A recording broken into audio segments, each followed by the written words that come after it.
माननीय मुख्यमंत्री जी, आज का बजट युवाओं को समर्पित बजट था।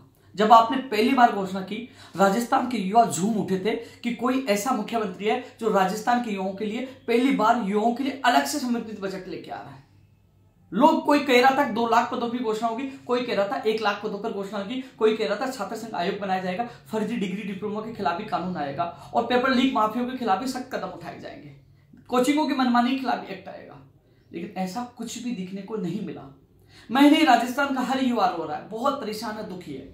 इसलिए मैंने मैं खुद भी अवसाद में हूं, क्योंकि जब रैलियां निकाली उन युवाओं का विश्वास देखा, मैंने उनके माँ बाप का विश्वास देखा और मैंने निर्णय लिया, जब तक मुख्यमंत्री जी या तो बजट रिप्लाई में या आप बयान नहीं दे देते कि विभागों में रिक्त पदों पर हम भर्तियां निकालेंगे सरकारी, हम पेपर लीक माफियों के खिलाफ सख्त कदम उठाएंगे, हम युवाओं के भविष्य के लिए अच्छा करेंगे, तब तक मैं अन्न ग्रहण नहीं करूंगा, क्योंकि चाहे मैं मर जाऊं, क्योंकि मैं मेरे युवाओं को अवसाद में नहीं देख सकता। मैं मानता हूं आपने भर्तियां पूरे देश में सबसे ज्यादा निकाली है, लेकिन यहां पेपर लीक की वजह से कई घरों की जो उसके घरों में रोशनी आने वाली वो नहीं आ पाई, क्योंकि काफी पेपर लीक हुए हैं।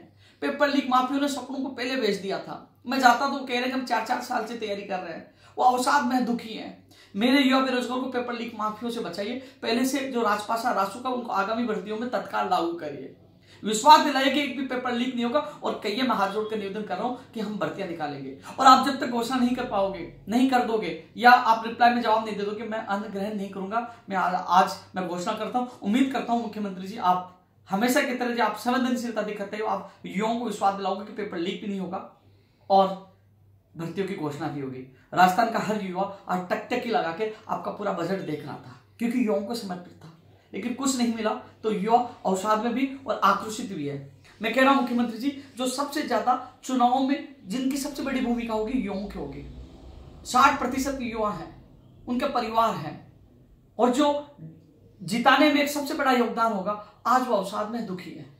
तो मैं उनकी तरफ से हाथ जोड़कर निवेदन कर रहा हूं, प्लीज आप जितने विभागों में पद रिक्त हैं उनकी घोषणा करिए, क्योंकि जब भी आपने सीएमओ में आपके निर्देश पर जब शिक्षा विभाग, चिकित्सा विभाग और डीओपी में जब हमारी मीटिंग करवाई तो उन अधिकारियों ने मुझे आश्वासन दिया था कि हम भर्तियां निकालेंगे, और मैंने मीडिया में कहा था कि इन भर्तियों को लेकर सहमति बनी है, और उस आशाओं में लोग बहुत खुश थे, क्योंकि एक आस जग जाती है जब सहमति बनती है, वार्ता सफल होती है।